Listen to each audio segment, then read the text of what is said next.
भांडरकोटा या ठिकाणी इफ्तार पार्टीचं आयोजित करण्यात आलं होतं इथं यंग ग्रुपने। मला सुद्धा या ठिकाणी बोलवलं होतं। या ठिकाणी सर्वधर्म समभावाचा भांडरकोटा आहे।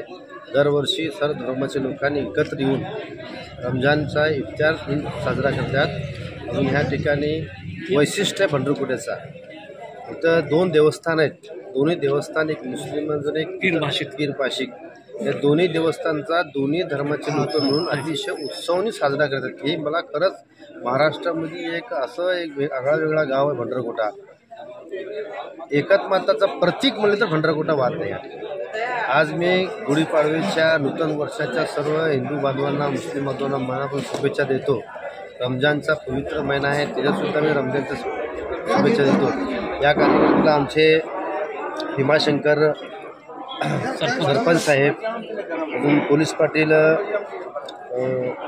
रमेश पाटील, विठ्ठल पाटील, वसंत पाटील, कुपसुंगे साहेब, चिदानंद माजी सरपंच, कोथुंडे कारभारी साहेब, सुरेश पाटील, रमेश ठिकाणे सर्व भांडरकोटाचे एकत्र येऊन या ठिकाणी इफ्तार पार्टी साजरी केली। मी मनापासून ह्या भागाच्या लोकांना मनापासून त्यांना शुभेच्छा देतो।